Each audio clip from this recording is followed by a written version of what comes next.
Milind college में पढ़े या डॉक्टर बाबा साहब अम्बेडकर कॉलेज में पढ़े, हाँ। तो जो देहाती लड़के गए हैं वहाँ, हाँ। और वहाँ सब आदमी सीख जाता है हाँ, अपनी जिंदगी एक बहुत कैसे बड़ा करनी है। योगदान उस कॉलेज का रहा है हाँ, हमारे। कॉलेज का ही रहा। और वहाँ कैसा था, स्कॉलरशिप भी राह नहीं देखते थे, जब सैंक्शन होगी तब मिले, हाँ। वैसा नहीं था। अच्छा। एडमिशन हो गया कि तुमको एडवांस में पैसे दे दे, वो पीपल्स एजुकेशन सोसाइटी का काम था, 5-6 लड़के रहते थे। तो आपके भी पास में अगर नहीं पैसा है हाँ। तो भी आप भूखे नहीं रहते थे। अच्छा। वहाँ कोऑपरेशन की भावना बहुत अच्छी थी। अच्छा। अगर मान लो रूम पर सभी 5-6 लोगों को भी खाने का नहीं है, हाँ। तो किसी मित्र के घर में गया तो वो वहाँ की एक ऐसी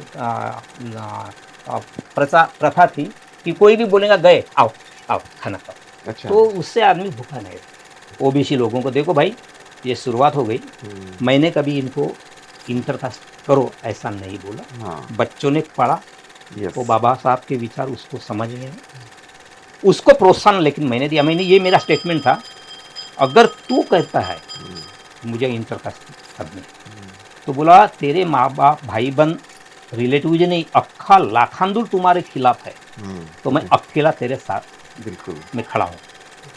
अंग्रेज जब आए बेटा, बोला तो फूले पड़े। हाँ। फूले पढ़ने से उन्होंने स्कूल खोले, हाँ। स्कूल खोलने से हम यहाँ तक बात आ गई कि हम भी पढ़े। हाँ। अगर वो नहीं आते, यानी फूले नहीं होते तो हम तो नहीं होते, तो जाहिर बात है फिर भी अंग्रेज नहीं होते तो फूले भी नहीं होते। क्रांति आज विश्व में हुई है वो युवा लोगों ने की। सही बात है। हाँ। दूसरी बात ये समझ में आई कि जो सिर्फ करिकुलम पढ़ते हैं, अभ्यासक्रम की किताबें पढ़ते हैं, वो कभी क्रांति नहीं करते। सही बात है। हाँ। तो मजदूर को हालांकि उससे ज़्यादा काम देते हैं और मेहनत आना उस हिसाब से नहीं देते। फिर भी मुझे लगता था कि भाई हम इतना समय काम क्यों करें, कि मैं थोड़ा पढ़ा भी था, तो मुझे लगने लगा कि नहीं, ऐसा नहीं करना चाहिए। मजदूरी जब देते हो तो काम उतना ही लेना चाहिए जितना आम तौर पर किया जाता है। तो हमारी शादी बौद्ध पद्धति से, रजिस्ट्रेशन हिंदू कायदे से पहले होना चाहिए खुद। तो जैसे मैं पहले ही भी बोला कि जो बुद्धिस्ट होता है उसके घर में झगड़े फसाद नहीं हो सकते, और जिसके घर में ये झगड़े फसाद होते हैं वो बुद्धिस्ट नहीं होते। मेरे गैर मौजूदगी में नालायक और हरामखोर इन शब्दों से मेरा सत्कार किया, जो मैं जिसके लायक नहीं हूँ। लेकिन आज मैं तुम सभी के सामने, सूट बूट पहने लोगों के सामने बता रहा हूं कि मैं बुद्ध को मानने वाला हूं, बुद्ध का अनुयायी हूं, बाबा का भी अनुयायी मानता हूं। तो बुद्ध की बात जो अब सभी को पता है कि बुद्ध जब भिक्षाटन को गए थे बामन के यहाँ, उसने गाली दिया, बुद्ध खामोश रहे, फिर भी कुछ नहीं बोले। तूने पूछा तू खामोश क्यों, तो उसने क्या बोला था, भाई ने तूने जो दिया वो मैंने लिया ही नहीं। तो फूले शाह अम्बेडकर पढ़ेगा तो उसकी सोच डेवलप होती है, उसको सामाजिकता उसके डेवलप हो जाती है, और स्टडी करना ये तो समझ में ही आ जाता है। हाँ। तो ये बातें मैंने उनको पढ़ा है, तो कि मैं मेरे दुश्मन को भी, मेरे विरोधी को मैं मजबूरी कर दूंगा मेरे कर्मों से, मेरे वाणी से, कि वो मुझे अच्छा कहे, वो मजबूर हो जाए मुझे अच्छा कहने के लिए। अपने लिए तो प्रत्येक मानव जीवन व्यतीत करता है, लेकिन जो दूसरों के लिए जीवन व्यतीत करता है, वास्तव में वही इंसान महान है। जो इंसान अपने ऐहिक सुखों का त्याग कर महापुरुषों के बताए मार्ग पर जीवन यात्रा करता है और दूसरों के जीवन को उन्नत बनाता है, ऐसे व्यक्ति हमेशा प्रेरणादायी होते हैं। ऐसे ही शख्स है प्रोफेसर अनिल काणेकर सर। प्रज्ञाशील, करुणा, मैत्री, इन गुणों से परिपूर्ण प्रोफेसर अनिल काणेकर सर हमारे वर्तमान समय के आदर्श व्यक्तिमत्व है। युवाओं में काम करना वैसे काफी मुश्किल काम होता है, लेकिन काणेकर सर ने मुश्किल काम को ही आसान कर दिया। सर के कारण आज कई बहुजन युवाओं की जिंदगियां ट्रांसफॉर्म हुई है। कई युवाओं ने इंटरकास्ट शादियां कर जाति भेद समाप्ति की तरफ बड़ा कदम बढ़ाया है। प्रोफेसर अनिल काणेकर सर ने बेहद गरीबी में अपना जीवन बिताया। काफी संघर्ष से उनके दिन गुजरे, जाति भेद का भी सामना करना पड़ा, लेकिन बचपन से ही स्वाभिमान से जीवन बिताया। आज व्यूज मेकर्स में जानते हैं सर के कृतिशील व्यक्तिमत्व के बारे में।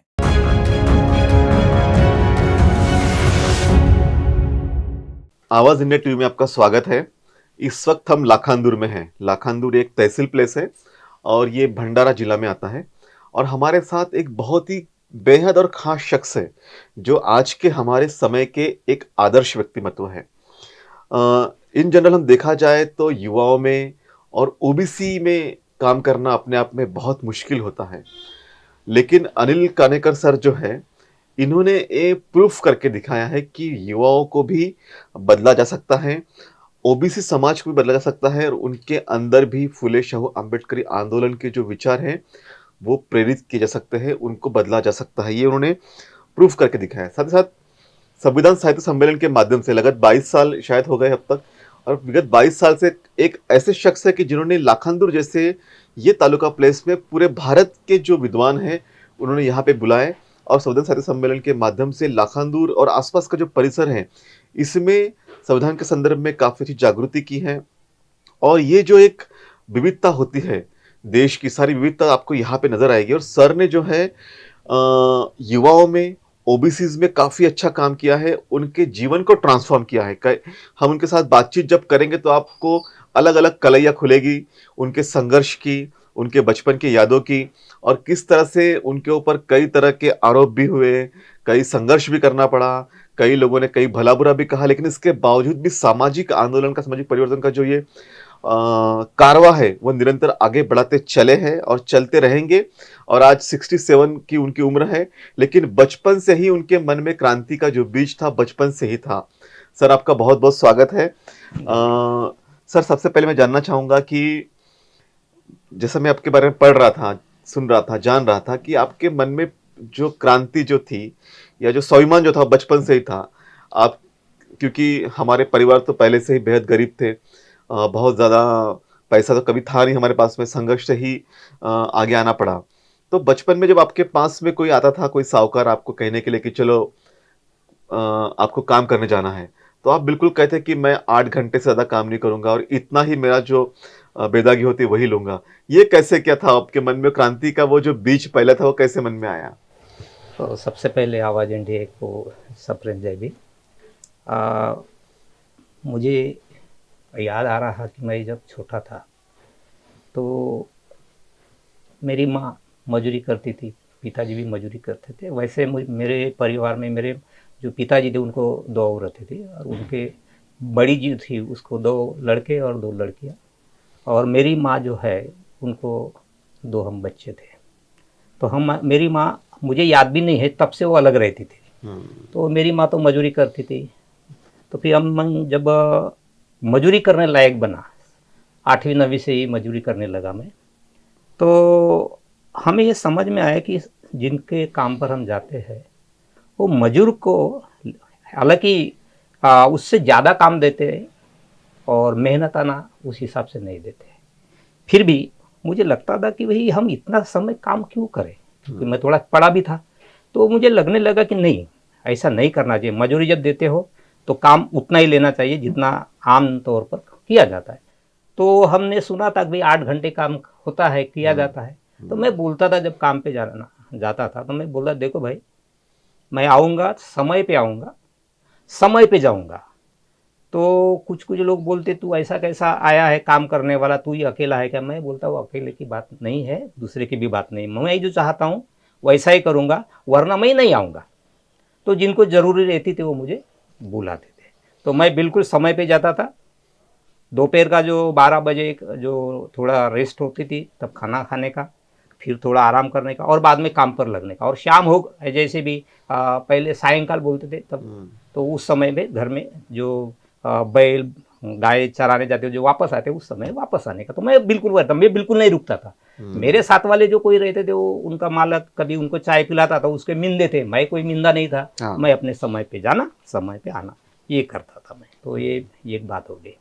दूसरी बात, वो जो शाहूकार लोग रहते थे तो वो क्या करते थे, जो मजूरी देना होता है, तो अगर मान लो धान कटाई है तो उसमें क्या करते थे वो लोग, उनके घर में अगर वो लुचई लुड़का उस जमाने के धान थे, तो उनके घर में वो अगर बोते थे, उसकी कटाई होती थी, तो जो मजूरी देने के समय आता था तो वो क्या करते थे, उनके घर की जो लुचई है वो महंगी बिकती थी, तो क्या करते, दूसरा धान खरीदते थे हल्के वाला और वो मजूर को देते थे। मैं उनको बोलता था, मैं ऐसा नहीं करूँ लूँगा, मैं जो धान आप बोते हो वही मैं लूँगा। तीसरी बात, वो देने की जब बात आती थी तो वो 100 भार की पायली बोलते थे और 105 वाली भार वाली पायली। तो मैं बोलता मैं अपने घर के पायली लाऊंगा, उससे मैं धान गिनवाऊंगा 105 की। हाँ, तो जिनको जरूरी थी तो वो बोलते चलो कोई बात नहीं। और मेरा भाई जो होता था दूसरा, वो मेरे साथ में आता था तो वो उसके 100 भार के पायली से लेता था और मैं 105 से लेता था। ये एक बात हो गई। दूसरी बात, कैसे श्रीमंत ये अमीर लोग होते हैं, कैसे मजूर लोगों को किस निगाह से देखते हैं, वो भी मैंने अनुभव किया था। तो एक बार ये है कि मेरे जो पिताजी है उनके बड़े भाई, वो नजीक ही रहते ना हम, तो उनका एक लड़का टीचर बना था। तो मुझे उन्हें पढ़ाया मैट्रिक तक। तो हम एक बार बैठे थे यहाँ, माने चेयर पे दोनों भाई बैठे थे, बातें चल रही थी हमारे कुछ तो भी।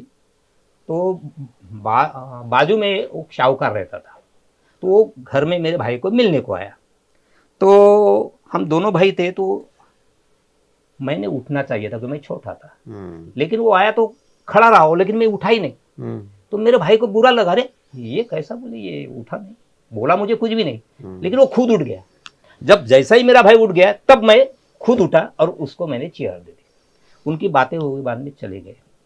फिर उसने मुझे पूछा तूने ऐसा क्यों किया, तू उठा क्यों नहीं? तो मैंने बोला देखो, मैं उनके घर में जाता हूँ मजूरी मांगने, वो मुझे बैठ क्यों नहीं बोलता, मैं खड़े के खड़े रहता हूँ, अरे कम से कम बैठने को बोलना था। सही बात तो है। बोलता नहीं, बोला इसलिए मैं, वो आया हमारे घर, तो घर हमारा है, गरीब का क्यों ना हो, लेकिन हमारा घर है ये, तो मैं नहीं उठा।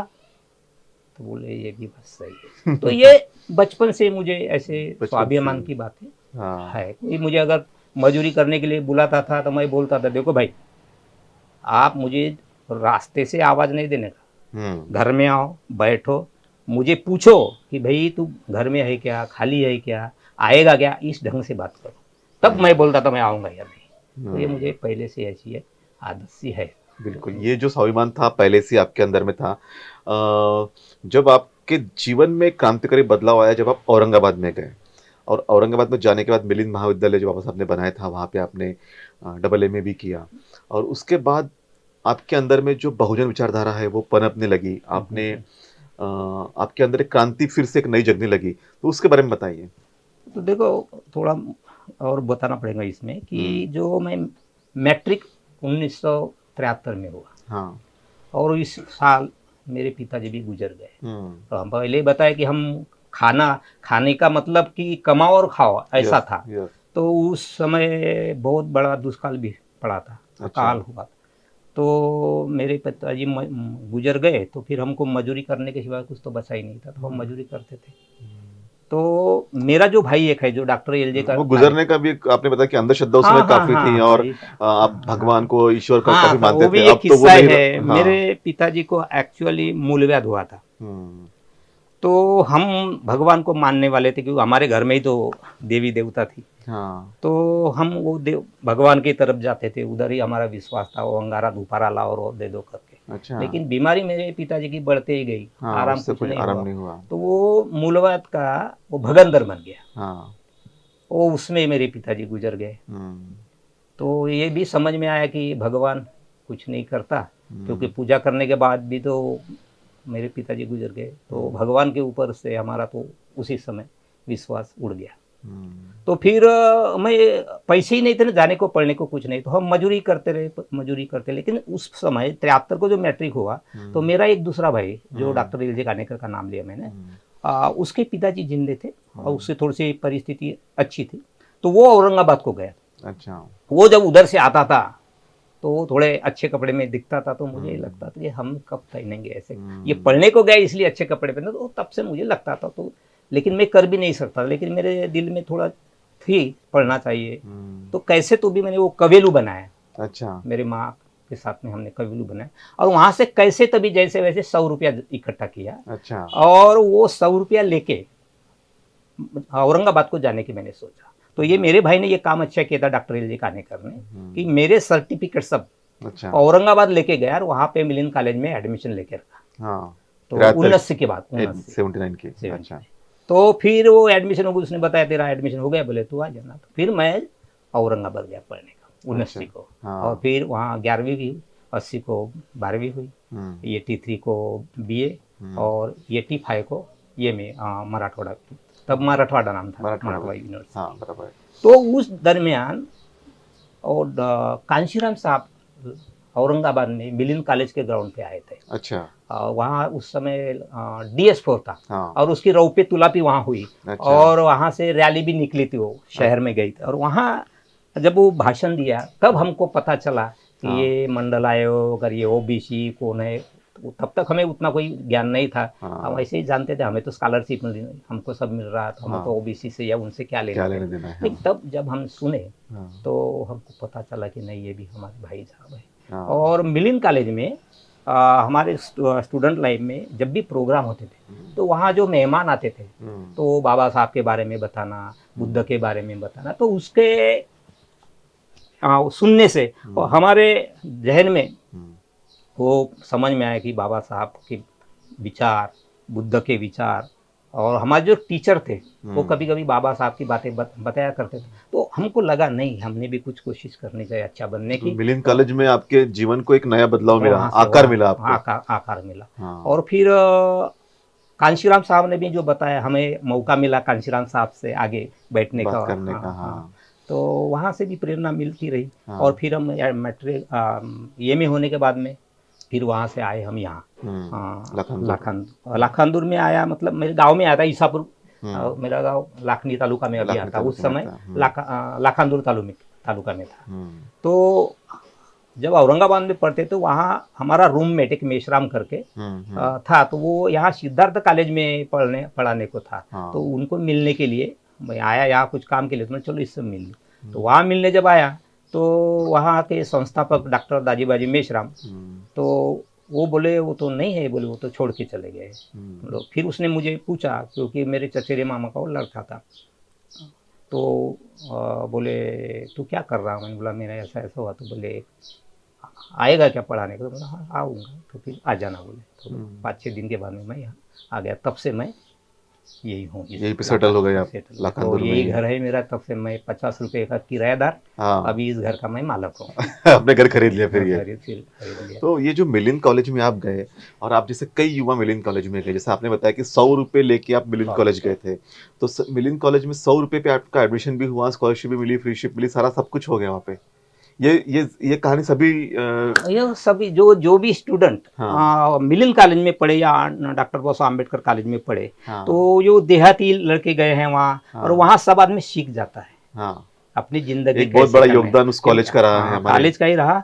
और वहाँ कैसा था, स्कॉलरशिप भी रहा नहीं देखते थे, जब सैंक्शन होगी तब मिले, वैसा नहीं था। अच्छा। एडमिशन हो गया कि तुमको एडवांस में पैसे दे दे। वो पीपल्स एजुकेशन सोसाइटी का काम था कि बच्चों को एडवांस दे दो पैसे। अच्छा। और तो तब से काम चलता था। और दूसरी बात, वहाँ एक बात थी, जो हम रूम में 10 बाय 10 के रूम लेते थे, 5-6 लड़के रहते थे, तो आपके भी पास में अगर नहीं पैसा है तो भी आप भूखे नहीं रहते थे। वहाँ कोऑपरेशन की भावना बहुत अच्छी थी। अगर मान लो रूम पर सभी 5-6 लोगों को भी खाने का नहीं है, तो किसी मित्र के घर में गया तो वो वहाँ की एक ऐसी प्रथा थी कि कोई भी बोलेगा गए आओ आओ खाना खाओ। अच्छा। तो उससे आदमी भूखा नहीं रहता था। अच्छा। तो कहीं तो भी किसी के भी यहाँ खाना मिल ही जाता था। तो 1-2 समय ऐसा अगर हुआ तो चल जाता था हमारा। अच्छा। तो एक दूसरे को कोऑपरेशन कैसे करने का, वो वहाँ से सीख मिली हमको। किसी की मजबूरी जान लेना, किसी को मदद करना, या कोई तकलीफ में है तो उसको मदद करना चाहिए, सब वहाँ से हमें मिल गया। अच्छा। तो ये बहुत बड़ा योगदान मिलिंद कॉलेज का कई लोगों के जीवन में, आपके भी जीवन में योगदान रहा है। आप जब लाखांदूर आए, और लाखांदूर में आने के बाद में आपने वो ज्वाइन कर लिया कॉलेज, और उस कॉलेज में ज्वाइन करने के बाद में आपने पहले बच्चों के एक बहुत प्रिय शिक्षक के रूप में आप ख्याति प्राप्त भी हुए। बच्चों में एक नई एनर्जी का विकास आपने किया। तो ये जो लाखांदूर में आपने जो एक गुलदस्ता बनाया, यहाँ के SC ST OBC माइनॉरिटीज़ को इकट्ठा करने का जो प्रयास किया, बच्चों में जो एक नई इंस्पिरेशन जगाई, ये किस तरह से आपके मन में आया? देखो, ये सब बातें मुझे विरासत में मिली मिलिंद कॉलेज से। अच्छा। तो वही दिमाग में था तो कि भाई बाबा साहब ने इतना बड़ा कॉलेज निकाला बच्चों के भविष्य के लिए, तो जो पढ़े तो उनका लाइफ बन गया है। सही बात। तो हम भी वहाँ से आए तो हमको ये लगा, कांशीराम साहब ने भी जो बातें बताई हमको, तो लगा कि हमने भी कुछ करना चाहिए। और ऐसे बोलते हैं कि एक टीचर अगर अच्छा है तो एक पीढ़ी बना सकता है। सही बात है। तो वो दिमाग में था, बाबा साहब का लाइफ दिमाग में था थोड़ा। तो हमने भी सोचा कि चलो बच्चों को किताबें तो पढ़ाना है तो पढ़ा, वो तो काम ही है, हम्म। हर किसी का काम होता है कि वो अपने जो अभ्यासक्रम होता है वो तो पढ़ाना ही चाहिए, हाँ। लेकिन साथ साथ हम्म। दूसरी भी चीज़ें पढ़ना चाहिए। क्योंकि एक बात हमारे समझ में आई थी कि जो क्रांति आज विश्व में हुई है वो युवा लोगों ने की है। सही बात है। हाँ। दूसरी बात ये समझ में आई कि जो सिर्फ करिकुलम पढ़ते हैं, अभ्यासक्रम की किताबें पढ़ते हैं, वो कभी क्रांति नहीं करते। सही बात है। हाँ। तो उसके लिए जो अभ्यासक्रम के व्यतिरिक्त जो किताबें पढ़ते हैं, हाँ। वो आदमी के दिल में स्वाभिमान, क्रांति पैदा कर सकती है। तो हमने भी वो सोचा था, हम भी पढ़ना चालू किया। तो हमने सोचा कि जब बच्चों को पढ़ाना है तो वो तो पढ़ाने के साथ साथ भी कभी कभी अगर एक आध वर्ड, जैसे कि मान लो स्वातंत्र्य शब्द आ गया, तो हम स्वातंत्र्य के बारे में बच्चों को थोड़ा सा 5-2 मिनट एक्स्ट्रा बताते थे। तो ये हमेशा होता था। या कोई प्रोग्राम है तो प्रोग्राम में बोलने वाले वक्ता कोई नहीं रहते तो मैं बोलता था। अच्छा, फिर पढ़ाई भी करके जाना पड़ता था ना, उसके लिए बताने के लिए तो अपने पास भी ज्ञान होता। तो उससे फिर किताबें भी खरीदते थे हम लोग, पढ़ते भी थे तो बताते भी थे। तो उससे ये किताबों का भी संग्रह बढ़ गया है और बच्चों को बताते बताते फिर बच्चों को थोड़े थोड़े समझ में आ गया। जैसे कि अभी सरस्वती पूजा है मान लो, तो हमारे कॉलेज में हमने तो कभी सरस्वती पूजा होने नहीं दी। तो हमको समझ में आता कि शुक्रवार दिन आता है तो बच्चे की थोड़ी ये रहते चुलबुल, आज शुक्रवार है तो मैं समझ गया। तो एक बार बच्चों को पूछा क्या बात है, सर बोले सरस्वती पूजा करनी है। तो अच्छी बात है, लेकिन बोला सरस्वती पूजा करने के लिए क्या लगता है? बोले फोटो लगेंगे। वो तो नहीं है। फिर क्या चाहिए? तो नहीं, बोले सर फिर प्रसाद वगैरह लगती है तो वो तो आपको करना पड़ेगा। तो हाँ सर बोले, लेकिन ये बताओ, बोला कि इसके पहले तुम जहाँ पढ़ते थे 10वीं, तो वहाँ सरस्वती पूजा होती थी? हाँ। फिर क्या होता था? नहीं सर, पूजा होने के बाद में मिठाई विठाई जो भी है वो देते थे। चाहिए इसके साथ में कभी दूसरे भी प्रोग्राम होते थे क्या, जयंती वगैरह? था, होती थी सर। बोले वहाँ क्या होता था? तो नहीं सर बोले, बच्चे भाषण देते थे, टीचर भी भाषण देते थे। तो महापुरुष के बारे में जयंती है तो भाई उसके बारे में जानकारी दी जाती थी। तो हाँ सर। तो फिर सरस्वती जो है उसके बारे में कभी किसी ने भाषण दिया क्या? तो बोले नहीं। तो देखो बेटा, बोला कि उसके बारे में पहले जानकारी लिया हो। मेरे पास नहीं है उसके बारे में जानकारी, मैं नहीं बोल पाऊंगा उसके बारे में। तो आप एक काम करो, उसके बारे में जानकारी हासिल करो। सर हमें नहीं मालूम। तो अपने माँ बाप से पूछो, जिन टीचर ने पढ़ाया उनको पूछो, या आपने कोई सगे संबंधी दोस्त भाई जो भी होंगे उनसे पूछ के आओ। अगले इसमें करेंगे अपन शुक्रवार को। बच्चे गए, 8 दिन हो गए, शुक्रवार आ गया समझो, कोई हालचाल नहीं, कोई कुछ नहीं। मैंने पूछा बच्चों क्या हुआ रे? किसी ने भी सर उठाया नहीं। सर वो फिर एक नाम लेके बोला क्या हुआ? सर किसी ने बताया नहीं सरस्वती के बारे में। मतलब देखो बेटा, सरस्वती के बारे में नहीं बताएंगे या किसी के बारे में नहीं बताएंगे तो पूजा कैसे होगी फिर?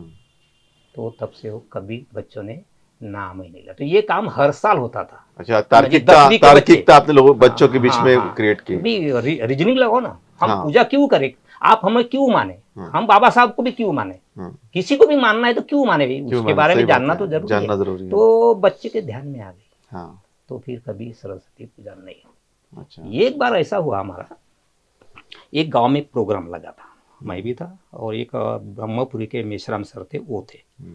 तो उन्होंने क्या किया, वो सरस्वती के बारे में बोल दिया जो महात्मा फुले ने लिखा गुलामगिरी में। सही बात। तो वहाँ कुछ आरएसएस के भी आदमी थे और कोई दूसरे थे, वो एकदम से खड़े हो गए और थोड़ा सा वहाँ हो गई बात। उसने बोला देखो, बोले मुझे बोलने दो, तुमको क्या बोलना है तो बोले मेरे भाषण खत्म होने के बाद में बोलना।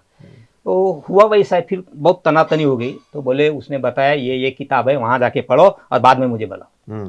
तो फिर वो चले गए। तो वो एक आदमी वहाँ का मेरे पास आया 2-3 दिन के बाद। बोले हमने देखा, बोले किताब में होता नहीं मिला। बोले तो बोला ये तो बात मैंने नहीं कहा था। मैं बोला क्या सरस्वती बारे? बोले नहीं, किसने बोला? बोले उसने बोला, तो उसके पास जाओ। मैं क्यों बताऊँ, मुझे नहीं मालूम। बोला फिर उसको थोड़ा जाने दिया मैंने और फिर उसके और बुलाया, बोला इधर। बोल क्या है? और मेरे पास में वो समग्र वांग्मय फुले का था और मेरा पढ़ा भी था, उसको अंडरलाइन भी था। बोला ये पढ़ो, क्या है? सरस्वती ब्रह्मदेव की लड़की, उसने उस पर बलात्कार किया, इसलिए उसका नाम बेटी चौथ पड़ा है ना। बोला तो बोले हमको नहीं दिखा। अरे नहीं दिखा का मतलब ये है कि नहीं, ये गवर्नमेंट की किताब है बोला। हाँ। फिर वो शांत हो खामोश गए। होके हम्म। चला गया। हम्म। फिर मुझे समझ में आया कि ये बात तो साली अपने पे आती है। हम्म। तो एक बार मैं तो जो महापुरुष की किताबें हैं हम्म। उस पर एग्जाम लेना चालू किया, क्योंकि इसके पहले अच्छा। वो श्रावण देवरे जी है, हाँ। वो सत्यशोधक एग्जाम जोड़े लेते थे, वाले, हाँ। तो वही वहाँ मैंने बहुत काम किया था। हाँ। फिर उसका बंद हो गया, तो हम्म। मैंने चालू किया। अच्छा। तो बस फिर महात्मा फुले जी की किताब गुलामगिरी, शेतकऱ्याचा असूड वगैरह ये किताबें, देशाचे दुश्मन वगैरह ऐसी किताबों पर मैं एग्जाम लेता। तो एक बार वो गुलामगिरी लगाया मैंने, हम्म। तो उसका बख्शिश वितरण का कार्यक्रम रखा मैंने हम्म। चौक में। हम्म। मैंने बच्चों को बोला, देखो बेटा बख्शिश वितरण होने वाला है आपका, तो आपको क्या करना है, महात्मा फुले ने क्या किया ये नहीं बताना है, हम्म। बिल्कुल नहीं, वो जनता जानती है। आपको क्या बताना है, फुले जी ने क्या लिखा हम्म। उस किताब में, हम्म। वो बताए। और वो अचरज की बात यह है कि ये ओबीसी की लड़की ने हम्म। ये सरस्वती की बात जो अभी मैंने अच्छा। बताई, हाँ। वो बात सरेआम माइक में बोल दी। अच्छा, वहां सुनने वाले इर्द गिर्द जो लोग थे वो ये ओबीसी कब के की थे। बात है ये? अभी 20-25 साल हुए 20-25 साल होंगे। पहले पहले, हाँ। तो उस 20 हुई है। तो वो लड़की ने जब वो बात बोली हम्म। तो सब ओबीसी वाले चुप रहे, हम्म। क्योंकि बताने वाली लड़की है, हम्म। पढ़ने वाली भी लड़की है, और किताब का नाम है, वो सब तो सब खामोश। इससे मुझे ये भी मिला कि अपन नहीं कुछ बोलना हाँ। हो, और ये ऐसी किताबें बच्चों को पढ़ाने को लगाना, हाँ। और वो बोलेंगे तो ये बहुत अच्छा मैसेज जाता है। राइट। तो ये भी एक हुआ कि लोग अभी वो मेरे को कुछ बोलते नहीं भगवान के बारे में या कोई भी हो, वो तो खत्म होगी बात। अच्छा, तो ये काले से ऐसा सिलसिला मेरा तो आपने जारी बहुत ही लॉजिकल तरीके से ये बातें जो है ओबीसी के मन में शुरू से ही देने के प्रयास किए कि भाई ये जो रीजनिंग जो है ये आपने उनके मन में जगाया, और कोशिश ये की कि कोई विवाद ना हो, क्योंकि फिर भी काफी विवाद भी हुए। कुछ लोगों ने हाँ आपको कहा कि आप धर्म के विरोधी हैं, हिंदू धर्म के खिलाफ बात करते हैं, कुछ लोगों ने कहा कि हाँ आप हाँ हाँ, ऐसा बच्चों भी को बिगाड़ते भी है। हुआ ऐसा भी। कुछ लोगों ने मेरे बारे में अफवाह उड़ाई कि ये हमारे भगवान के बारे में बोलता है, टीका टिप्पणी करता है। हाँ। तो एक शिवसेना का आदमी उस जमाने का, हाँ। और उसने एक बार मेरे को धमकी दिया, हम्म। निकलो ब्रो तेरे को देख लूंगा। हम्म। तो मैं बोला, ठीक है। मैं उनको मिलने गया, अच्छा। तो उसका दुकान था उस समय, तो वहाँ बैठा था मैं। हम्म। आओ आओ। तो बोले, उसने चालू किया तो अच्छा हुआ, मुझे गया तो मैं खुद, लेकिन हाँ। उसने ही बातें निकाले। तुम बोले ऐसे ऐसे करते, बोले हमारे भगवान पर टीका टिप्पणी करते हो, सरस्वती के बारे में बोलते हो, ऐसा अगर बहुत लगाया। मैंने उसने सुना उसका, हम्म। फिर बोला, भाई साहब आप भगवान को मानते हो, हम्म। सच्चे दिल से बताओ। बोले बिल्कुल। हम्म। पूरा यकीन है? बोले बिल्कुल। पूजा करने से आपकी मनोकामना पूरी हो जाती है? हाँ। बोले बिल्कुल सही बात। हम्म। अच्छा ये बता, बोला आप पढ़े कितने हो? हम्म। तो शायद वो 10वीं या 12वीं फेल था वो, हम्म। ऐसा कुछ बताया उसने, मेरे को ठीक से नहीं याद आ रहा। हम्म। तो बोले फेल हो। फेल होने का बोले, तो पूजा करता है ना हम्म। सरस्वती की? बोले हाँ। पूजा ठीक से नहीं किया तूने। अच्छा। अगर ठीक से पूजा की होती तो डेफिनेटली पास होता, हम्म। या पूजा ठीक से की है? अगर पूजा ठीक से की है तो सरस्वती प्रसन्न क्यों नहीं है? हाँ। या सचमुच में सरस्वती है या नहीं है? फिर सवाल उठता है, दोनों में क्या सच है? हम्म। तो एकदम खामोश हो गया। बोले बेटा ऐसी बात नहीं होती, भगवान कुछ करता नहीं, कुछ देता नहीं, कुछ लेता नहीं, तू खुद अगर अभ्यास करता Right. तो डेफिनेटली तू पास हो जाता। हम्म। तो उसको समझ में आया फिर। और कह रहा, बोला तू ना, मैंने सुना है कि तू मुझे बोला था कि मैं तुझे देख लूंगा, अब क्या देखना है? हम्म। बोला अभी तो मैं सामने हूँ आपके। अच्छा। नहीं सर, बोले हो गई मुझे वो छोड़ दो। हाँ। अरे वो आदमी फिर जब भी मैं मिलता तो मेरे से जय भीम लेता। अच्छा, ये बात हो गई। तो ऐसे बहुत सारे तो किस्से। आप निर्भयता से काफी आगे आए। हाँ, मुझे ये मैंने अनुभव किया हम्म। कि तुम अगर सच्चाई पे रास्ते पे हो, सच्चाई के रास्ते पे हो। जहाँ कोई आपकी मदद नहीं करता, राइट। तो तुम्हारे अंदर तुम्हारे जो जो सच्चाई, नीतिमत्ता है। हाँ, नीतिमत्ता, तो वो आपको सचमुच में साथ देती है। बिल्कुल। कोई अगर नहीं देता तो भी सा- सच्चाई। प्रोफेसर अनिल काणेकर सर ने भारत में पहली बार लाखांदुर जैसे तहसील में 2002 से संविधान साहित्य सम्मेलन का आयोजन शुरू किया। 2003 में उन्होंने बहुजन विद्यार्थी संघ की स्थापना की। 14 अप्रैल को 14 घंटे पढ़ाई का अभियान उन्होंने शुरू किया। समाज जागृति के लिए कई सम्मेलन, शिविर, सभा का आयोजन उनका निरंतर जारी है। सर समतावादी समाज के निर्माण में निरंतर अग्रसर है। संवैधानिक संस्कृति की स्थापना में वे कार्यरत है। आपने बहुजन जो विद्यार्थी हैं उनका एक संघ बनाया और लगभग 200 स्टूडेंट्स हाँ, अब तक जो वहाँ है त्रिसम्यक हॉस्टल जो हाँ। नागपुर का है वहाँ से अब तक पढ़े हैं। कई स्टूडेंट्स जो है वो सेंट्रल स्टेट गवर्नमेंट में भी जॉब कर रहे हैं, कई और पढ़ भी रहे हैं। तो जब आपने बच्चों का संघ बनाया और कई स्टूडेंट्स के लाइफ ट्रांसफॉर्म किए, उसमें ओबीसी भी लड़के हैं, मैक्सिमम ओबीसी लड़के हैं, तो आपने कुछ उनके लिए कुछ मापक मानदंड बनाए थे, कुछ आपने कहा था कि निर्व्यसनी होना चाहिए, आप पढ़ाई में काफ़ी स्ट्रिक्ट थे आप, और आपका व्यक्तिमत्व भी ऐसा है कि आप तो करुणा के महासागर भी और उतने ही आप स्ट्रिक्ट भी हैं। तो ये बच्चों के अंदर में ये सब गुण जब आपने विकसित करने का प्रयास किया, तो क्या सोच थी आपकी कि ये संघ बनाने के पीछे, युवाओं को साथ लाने के पीछे? देखो, ये तो कांशीराम साहब जी ने उस समय जो बात दी, जो DS4 बनाया था, और मकसद क्या बोले थे, बहुजन हिताय बहुजन सुखाय बुद्ध की वाणी है। हाँ। तो उस पे तो बुद्धिजीवी लोग जी रहे आज भी, और वो व्यू लेके चल रहे। तो मुझे भी वही लगा। तो बहुजन तो हमें समझ में आया था, SC ST OBC और माइनॉरिटी, ये हमारे दिल में पक्का था। हाँ। तो बच्चों को मैं उसी हिसाब से पढ़ाता था। अच्छा। और उनको फुले शाह अम्बेडकर बताता था। और ये एक अच्छी बात हम की है कि हमारे घर में यहाँ ऊपर बच्चों को मैं मीटिंग भी लेता था। अच्छा। महीने की से या जब भी समय मिला तो इकट्ठा हो जाते थे और बातें वही करते थे, फुले शाह अम्बेडकर, उनकी किताबें, उस पर ही बातें होती थी। जो जो छोटी छोटी बातें थी, अंधश्रद्धा की, उस पर बातें करते थे। भगवान के भी बारे में कैसे समझाने का, तो वो मेरा स्टाइल बताते हैं, लॉजिकली बताने, टीका टिप्पणी न करते हुए। तो बच्चों को थोड़ा अपील भी हो जाता था। तो फिर बच्चों ने बोला, सर अपन एक संघ बनाएंगे। तो बोला क्या जरूरी है उसकी, नए सभ्य संगठन होनी चाहिए अपनी। तो बच्चों ने फोर्स किया। अच्छा। बोलो चलो ठीक है, बना लेते। तो फिर हमने बहुजन विद्यार्थी संघ 2008-2003 को बना लिया। 3 में बनाया। अच्छा। हाँ, 20 साल पहले। हाँ। तो हम बच्चों को यही पढ़ाते थे, और या मैं यही कभी बच्चों को कॉम्पिटिटिव एग्जाम की तैयारी करो, हाँ। मैं कभी नहीं बताया। अच्छा। किसी को नहीं बताया और बताता भी नहीं। मुझे इतना समझ में आ गया कि जो हम लोग, हमारा समाज गरीबी से आया है, तो हमारे माँ बाप भी यही पढ़ाते थे ना, बताते थे पढ़ो, फिर पढ़ने से नौकरी मिलती है। ये तो सभी के बारे में हुआ है, सभी को नौकरी मिली, कोई धंधा मिला, अपने आप जी रहे हैं। लेकिन मैंने वो नहीं बताया। मैंने बोला कि फुले शाह अम्बेडकर पढ़ो। अच्छा। बुद्ध पढ़ो। हाँ, बाद में संविधान समझ में आया तो संविधान भी जोड़ दिया। तो संविधान। तो ये क्यों मैं ऐसा बताता, तो मुझे ये समझ में आया कि जिसको फुले शाह अम्बेडकर समझता है, बुद्ध समझता है, हक की बात समझती है, तो उसको ये भी समझ में आ जाता है कि मैंने स्टडी करनी चाहिए। राइट। समाज के बारे में किस टाइप की सोच होनी चाहिए, वो डेवलप हो जाती है। हाँ।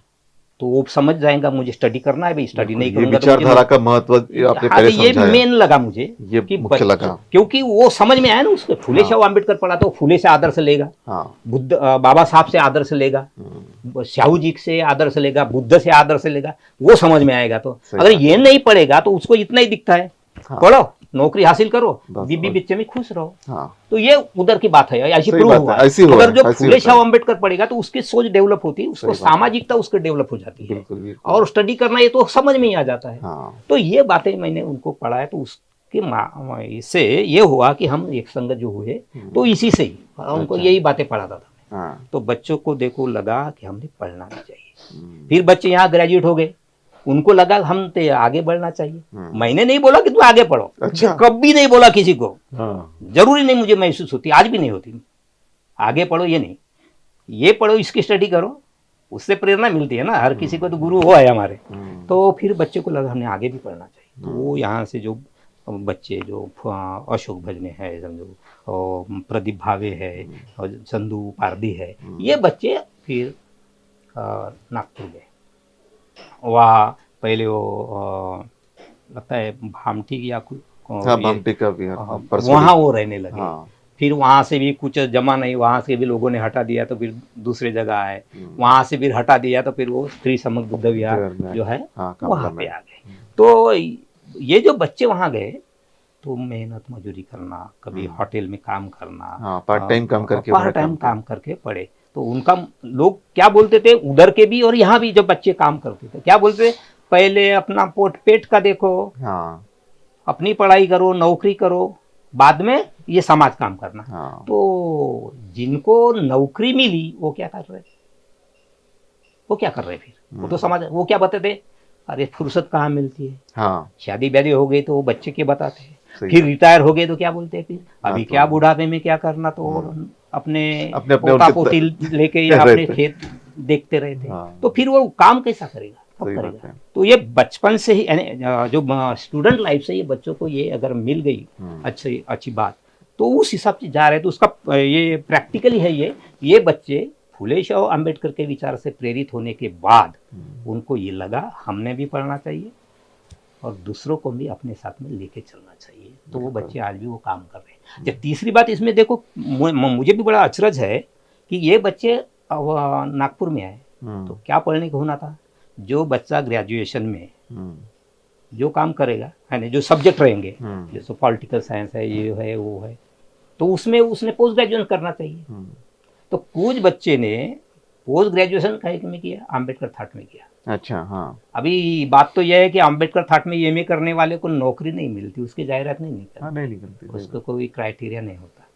और वहाँ कौन जाते, पके हुए केस वाले, जिसको टाइम पास करना है, अभी घर में कुछ लगता नहीं तो चलो वहाँ जाके पढ़ो, वो लोग कर रहे। कोई अपवाद है कि जिसको ज्ञान मिलाना है वो तो करते होंगे, लेकिन ऐसे भी बहुत सारे डिग्री बढ़ाने के लिए भी ऐसे भी बहुत सारे हैं जो करते हैं। लेकिन ये बच्चों ने वो ज्ञान क्या है हासिल करना, उसके लिए किया, उससे एक फायदा हो गया, एनिहिलेशन ऑफ कास्ट बच्चों ने पढ़ा। हाँ, तो कांशीराम साहब ने भी वो मूवमेंट चलाई थी, जाति तोड़ो समाज जोड़ो। बाबा साहब ने उसमें यही बताया है, जाति कैसे तोड़ना चाहिए करके, वो बच्चे की स्टडी हो गई। तो ये बच्चे इधर पढ़ पढ़ के कॉम्पिटेटिव की भी तैयारी करने लगे और उसमें नौकरी को भी लगे।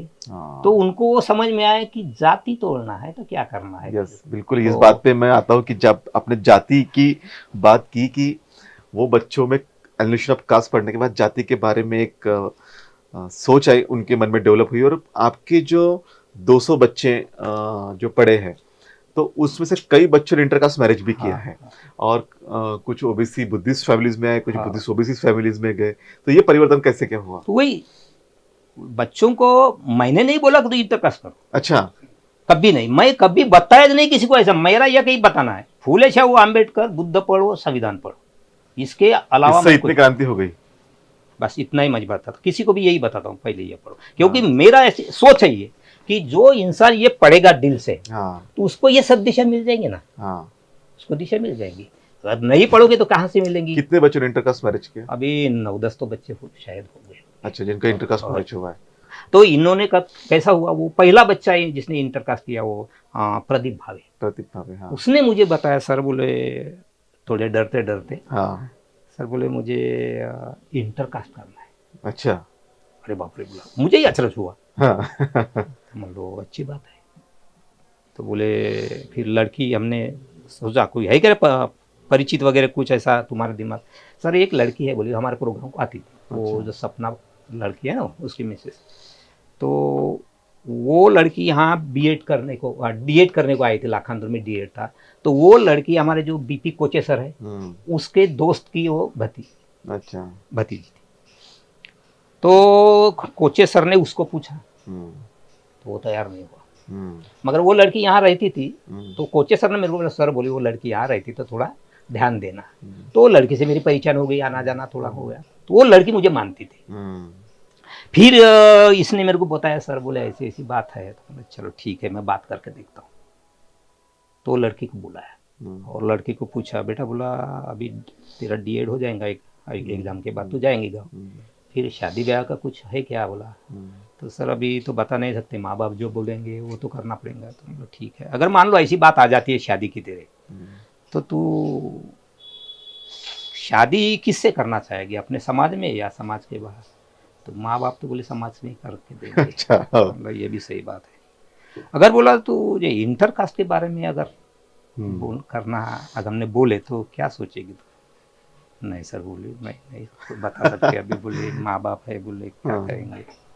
नहीं लेकिन सोचो, बोला अगर जो कुछ बोलूँ तो गलत तो नहीं बोलूँगा। सही हाँ सर, बात। बोले आप पर यकीन है, लेकिन मैं अभी नहीं बता सकते। बोला तू तेरे को जब समय मिला तब बना मेरे को। हम्म, फिर वो छुट्टी हो गई, गाँव गई, उसने अपने माँ बाप के भी पास बोला, मगर वो नहीं उतने माने। तैयार नहीं हुए। हम्म, लेकिन इसके लिए थोड़ा समय गया। हम्म, फिर बच्चे ने बोला, ये बच्चे भी उनके पिताजी को भी मिले, हम्म, हाना हाना चल रहा था। फिर उसने हमको बुलाया, हम्म, तो हम गए वहाँ और हमने समझा दिया। हम्म, बच्ची तो पहले ही समझ में आई थी, उनको भी समझा दिया, और बौद्ध पद्धति से उसकी मंगनी हो गई। अच्छा, क्या बात है। और शादी की भी बात हो गई, हम्म, शादी भी हो गई, हम्म, सब अच्छा हो गया। उससे उसका सत्कार ये लड़के का ये ग्राम पंचायत में हुआ। अच्छा। हाँ शायद, मतलब उस समय नगर पंचायत बनी थी, नगर पंचायत में सत्कार हो, तो वहां मैंने बोला हम्म, ओबीसी लोगों को, देखो भाई ये शुरुआत हो गई, हम्म, मैंने कभी इनको इंटरकास्ट करो ऐसा नहीं बोला। हाँ, बच्चों ने पढ़ा, यस, वो बाबा साहब के विचार उसको समझ गए, उसको प्रोत्साहन लेकिन मैंने दिया। मैंने, ये मेरा स्टेटमेंट था, अगर तू कहता है हम्म, कि मुझे इंटरकास्ट करनी है, हम्म, तो बोला तेरे माँ बाप भाई बहन रिलेटिव नहीं, अक्खा लाखांदुल तुम्हारे खिलाफ है, तो मैं अकेला तेरे साथ बिल्कुल में खड़ा हूँ। मगर तू तैयार नहीं है और दुनिया बोल रही कि इसने इंटरकास्ट करना चाहिए, तो मैं तुझे कभी नहीं कहूंगा कि तू इंटरकास्ट कर। सही बात है। ये बात मैंने उसी समय बोला था, और ये भी बताया कि इसके आगे ऐसा ही होगा शायद, अगर बच्चे करे ऐसी शादियां, तो आप लोग मुझे कुछ मत कहना, क्योंकि मैं कभी किसी को बोलता नहीं, लेकिन हो सकता है बच्चे ऐसे करे, तो उस समय आप नहीं बोलना। तो वही बातें हो गई। फिर प्रदीप की हो गई पहले, तो फिर अपने अशोक ने भी अशोक किया, कुछ तो ये नहीं, सिलसिला जारी रहा। जारी तो रहा। यही, मैं कभी किसी को बोला नहीं, आज भी नहीं बोलता, बोलूंगा भी नहीं। वो एक दूसरे को फॉलो कर रहे हैं, बिल्कुल, आप वो उनके उसने किया विचारों को प्रेरित करते रहते हैं और फिर वो बच्चे उस हाँ विचार से हाँ प्रेरित होके जातियों को तोड़ रहे हैं। और एक बहुत बड़ा एक आदर्श एक गांव, एक ऐसा एक लाखांदुर प्लेस है कि जहां पे अब तक 10 से अधिक इंटरकास्ट मैरिज हुए हैं, और सर के मार्गदर्शन में हुए। भले ही सर कहे कि मैंने नहीं कहा, लेकिन सारे बच्चे कहते हैं कि सर के कारण ही हम इंटरकास्ट कर शादियां हमारी हुई है, और काफी अच्छे से अपना संसार भी निभा रहे हैं। वो उनका बड़प्पन है, वो जो ऐसे कह रहे हैं। लेकिन मेरा, मैं इतना ही कहता हूँ कि मैंने उनको ऐसा नहीं कहा। मैंने ये जरूर कहता हूँ, फूले शाह अम्बेडकर पढ़ो, उनकी किताबें पढ़ो, जो विचार है हमारे लिए अच्छे हैं उसको एक्सेप्ट करो, इस हिसाब से चलो। बिल्कुल। तो ये एक मामला है ना, हाँ, जाति तोड़ो समाज। हाँ, और यही बात बाबा साहब ने यही बताया। लोग बोलते हैं बिल्कुल। इंटरकास्ट करो पहले, क्योंकि रोटी बेटी व्यवहार जब तक नहीं होगा तो एक दूसरे के प्रति प्यार नहीं प्यार बढ़ता। नहीं बढ़ेगा, सही बात और है। वो ये जरूर है कि लेके भागो मत, हाँ, वो नहीं है, हम मांगने जाएंगे, जाएंगे, चर्चा करेंगे, हाँ, और दोनों के कन्विंस हिसाब करेंगे से उनको। हाँ, ये करेंगे, तो हाँ, वो ऐसा होता है। बिल्कुल। और उससे मुझे समझ में भी है कि लोग समझ रहे, समझ जाएंगे। तो समझाने वाला भी थोड़ा सा अगर ठीक रहा तो ठीक है। बहुत सारी बातें तो आपका हो जाती नेतृत्व जो तो है, आपका मार्गदर्शन जो है, आपका व्यक्तित्व जो है, ये इतना प्रभावी है कि लोग समझ जाते हैं। मैं आपके बारे में एक किताब पढ़ रहा था, और उसमें मैंने देखा कि एक बच्चा था कि जो लगभग 10वीं में 10 बार फेल हुआ था, और वो आपके संपर्क में आने के लिए आनाकानी भी करा था। उसको लग रहा था कि आप बाबा साहेब बताते हैं, फुले बताते हैं, वो ओबीसी लड़का है। और जब वो आपके संपर्क में आया, जब उसने फुले शाह अम्बेडकर पढ़ा, तो आज वो महाड़ा में जॉब कर रहा है। तो उसके बारे में बताइए। नहीं, कैसा होता, मेरे बारे में कभी कभी गलत फहमियाँ बहुत है लोगों में, मगर जो मेरे नजीक आता है उसको समझ में आता है कि मैं सच में क्या बताता हूँ, क्या करता हूँ। मेरे जो बोला कि भाई फूले शाह अम्बेडकर पढ़ो, हाँ, जो मेरे पास में कोई मिलने आता तो मैं उसको ये पूछता हूँ कि भाई आपका नाम, हाँ, क्या करते हो, हाँ, किस जात से हो। हाँ, तो इसीलिए मैं पूछता हूँ कि उसके जाति के बारे में थोड़ा बताना पड़ेगा ना, फिर समझाना पड़ेगा। हाँ, तो इसीलिए मैं पूछते हूँ जात। तो भाई तुम ओबीसी हो, तो हाँ, शायद वो कलार जाति का है, अजय तिड़के है। अजय तिड़के, हाँ, तो कलर। कलार जाति का है। हाँ, तो एक कलार जाति के आदमी ने एक किताब लिखा मराठी में, ईश्वरशाही विरुद्ध बंड।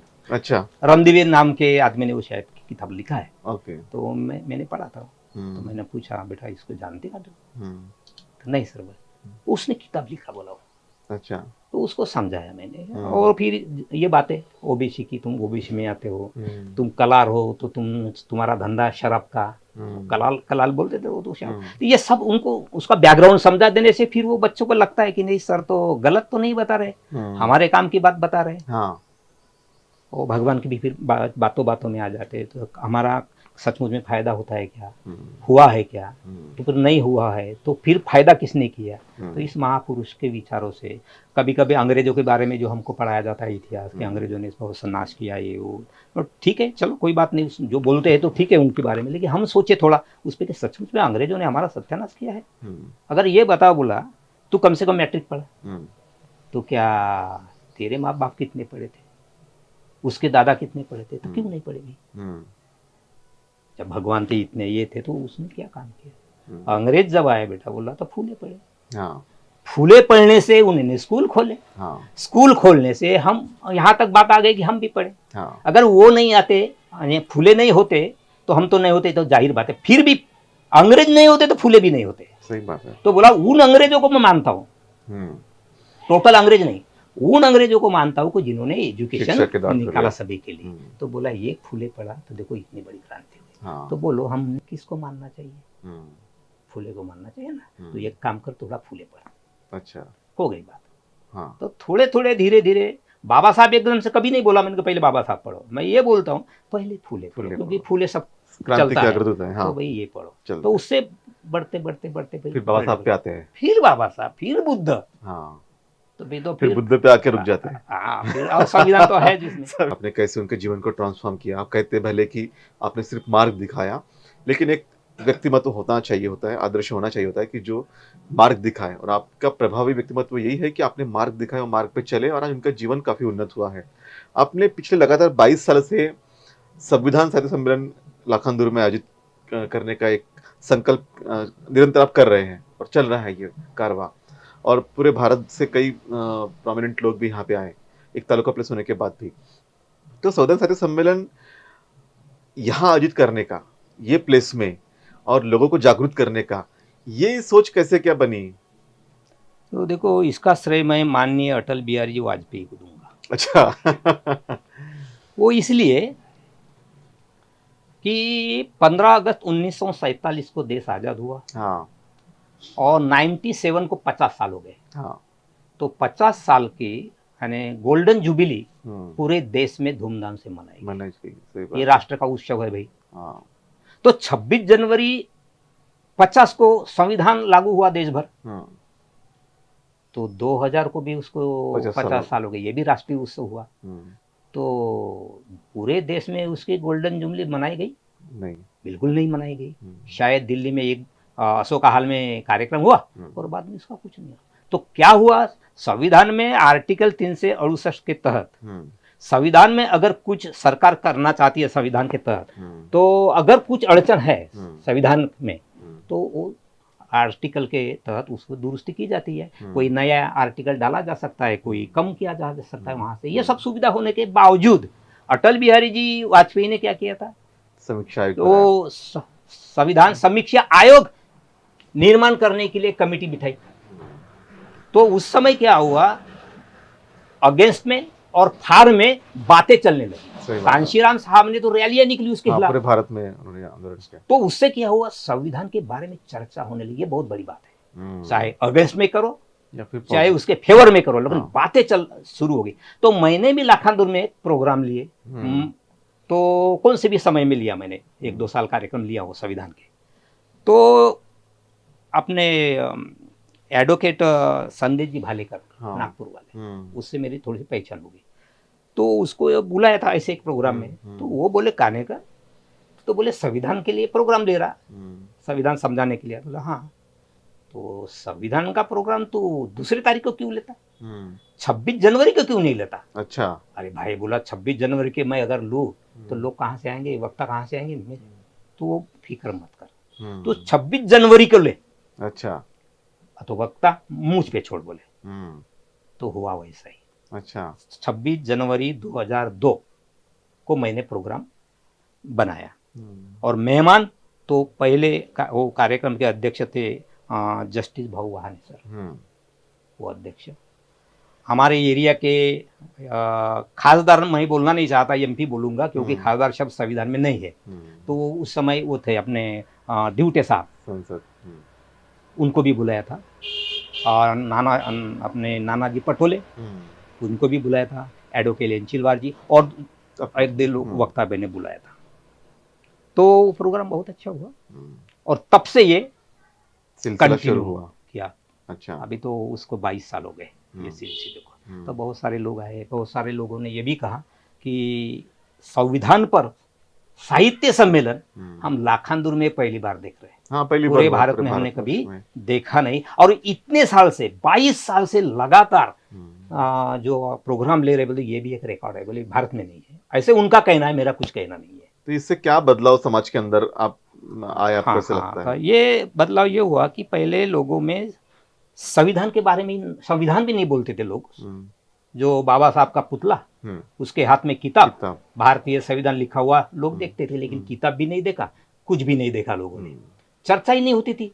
जैसे कि मुझे याद आ रहा कि 26 जनवरी को जब संविधान लागू हुआ, तब वहाँ संविधान बनते समय एक सामंत नाम के सदस्य ने ये बात रखी थी वहाँ पे कि हमारा पहला इलेक्शन जब तक होगा तब तक हम लोगों ने अपने एरिया में, जहां से हम चुन के आए हैं संविधान सभा पर, वहां जाए और समाज को यह बताए कि हमने संविधान में उनके लिए क्या किया, क्या लिखा है यहाँ। तो आज तक मुझे ख्याल से किसी भी एमपी ने, एमएलए ने, मिनिस्टर ने ये कभी अपने मुंह से नहीं बताया कि संविधान में ये बातें हैं, उसके तहत हम ये बातें कर रहे हैं। ये आज तक नहीं हुई है ये बात।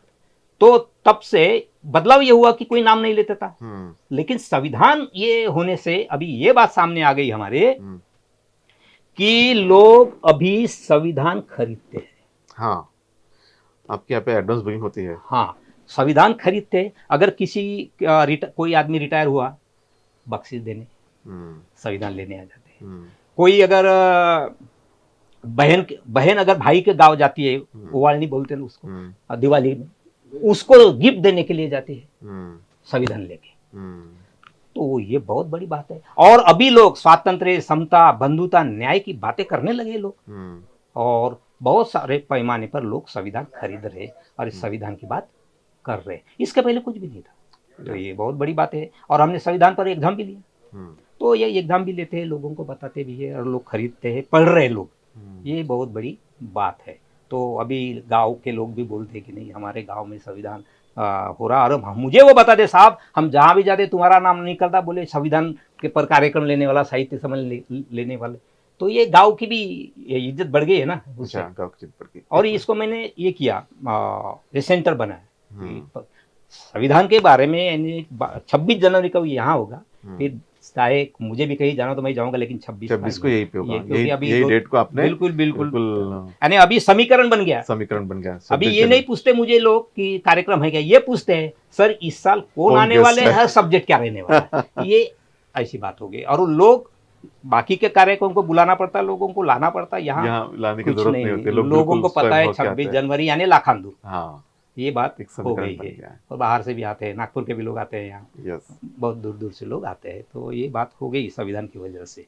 तो संविधान मैं चाहता हूँ कि लोग संविधान खरीदे, और हमारा जो बुद्धिस्ट कम्युनिटी है उनके घर कम से कम नहीं जाता तो 2 किताबें होनी ही चाहिए, बुद्धानी तथा धम्मा यानी संविधान। ये 2 किताबें जरूर होनी चाहिए, पढ़नी चाहिए, समझनी चाहिए, दूसरों को समझा देना चाहिए। इससे एक फायदा हो जाता है, जो हमारे विरोधक है वो भी तुम्हारे फेवर में बन जाते। ये मैंने खुद महसूस किया।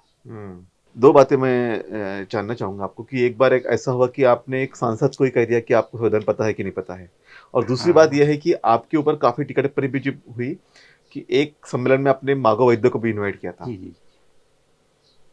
हाँ, तो देखो, जो अभी एमपी यानी खासदार तो नहीं बोलता मैं, एमपी सांसद बोलेंगे, वो सांसद को जब मैं बुलाया था तो उनको पूछा था मैंने कि साहब आपने संविधान पढ़ा है क्या। कौन थे सांसद वो? वही ड्यूटे साहब, ड्यूटे, नामदेव जी ड्यूटे।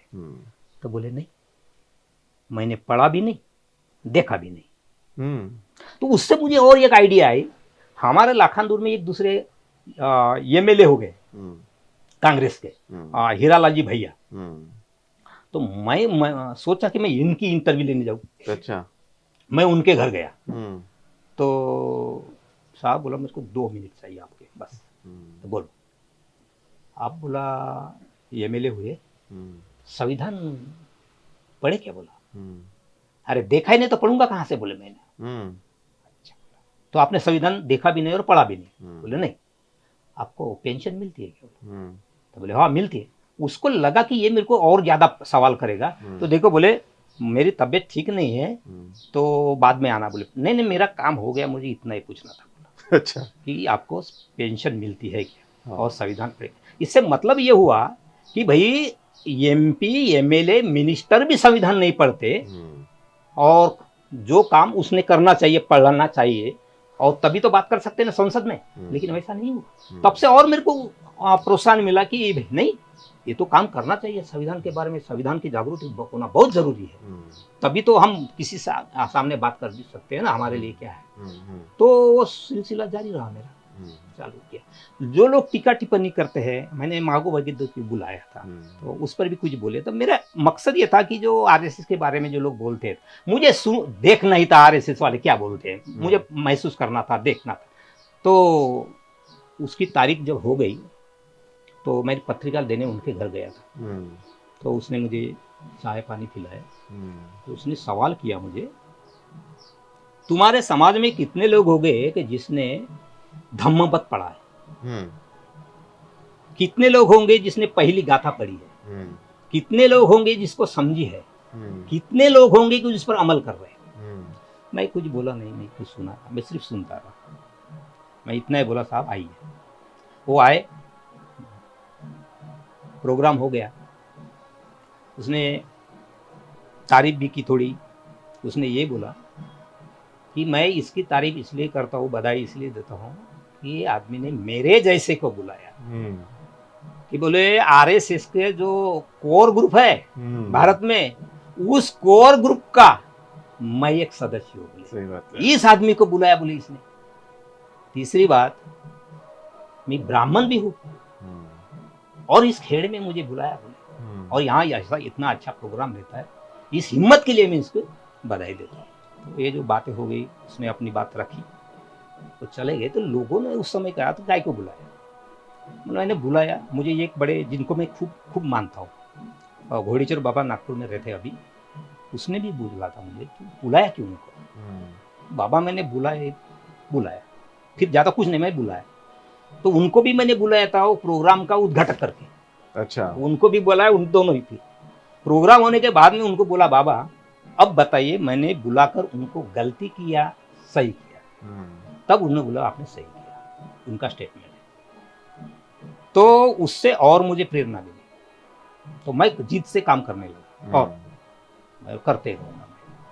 मैंने कुछ गवाया नहीं, कुछ नहीं, लेकिन मुझे पता था। वहाँ हमारे एक वक्ता ने उसके सामने बोल दिया था, ब्राह्मणों पे टीका कर दी। अच्छा, उसको पता नहीं था कि ब्राह्मण बैठा है, बोला।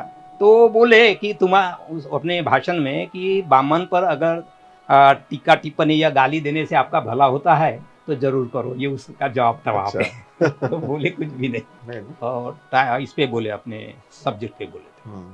तो वो बात हो गई। दूसरी एक बार ऐसी हो गई मेरे ये करने से, जो अभी एक थोड़ा सा बात बताऊंगा मैं। जो कोर्ट है हमारे, डिस्ट्रिक्ट कोर्ट या जो भी कोर्ट है, तो तुम भंडारा का अपना नागपुर का कोर्ट है, डिस्ट्रिक्ट कोर्ट, वहाँ देखो क्या लिखा है, न्याय मंदिर लिखा है। और तालुका के भी जो कोर्ट है वहाँ न्याय मंदिर ही लिखा होता है। तो वो एक दिन मुझे आए बात कि न्याय मंदिर कैसा हो सकता है, कोर्ट का मतलब होता है क्या? तो मैं महाराष्ट्र के जितने भी कोर्ट है उसको माहिती अधिकार में पूछा, अच्छा, वहाँ क्या लिखा है, वो सब मालूमात मैंने हासिल किए। और हाई कोर्ट को मैंने लिखा, मिनिस्टर को भी लिखा, उनको ये पूछा था कि भाई कोर्ट इस शब्द का मीनिंग क्या होता है, वो प्रूफ के साथ भेजी है। तो डिक्शनरी का पन्ना ठप्पे के साथ भेजा है मुझे कि कोर्ट का मतलब क्या होता है। न्यायालय होता है, न्याय मंदिर तो नहीं बराबर है। और यहाँ कोर्ट का उद्घाटन हुआ तो वहाँ न्याय मंदिर लिखा है, तो तब भी मैं बोला था। तो वहाँ के वकील चिड़े थोड़े कुछ लोग, तो ये अपना चाहना है ऐसा है। तो यहाँ हमारे ये रोड है, आगे भी मंदिर है, वहाँ महात्मा गाड़गे बाबा और तुकडोजी महाराज, इनका अनावरण था। अच्छा, सही चुका। हाँ, तो वहाँ ड्यूटे साहब भी थे, दूसरे एक एडवोकेट भी थे एंचिलवार, जो बीजेपी की है, और उस समय वो जिला परिषद के अध्यक्ष भी थे। तो वो कार्यक्रम में उसने बोला था, वो मेरे एक्टिविटी से, कि ये कानेकर नालायक और हरामखोर हो गए पब्लिक में। हमने सुना, मेरी मिसेस तो खबर आ गई कि क्या होगा, ये ऐसा हुआ। हम कुछ नहीं बोले, खामोश रहे, बिल्कुल खामोश। फिर ये 26 जनवरी के पहले की 2-4 महीने की बात थी। फिर 26 जनवरी आ गई, तो 25 जनवरी को मैं बोला इसका जवाब मैं दूंगा।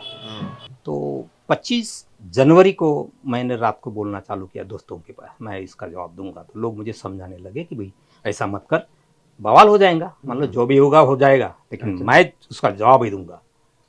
तो अभी मुझे कौन ज्यादा समझाएगा, क्योंकि वो अलग सोचते थे कि मैं कैसा जवाब दूंगा, वो नहीं समझे थे कि मैं जवाब कैसा दूंगा।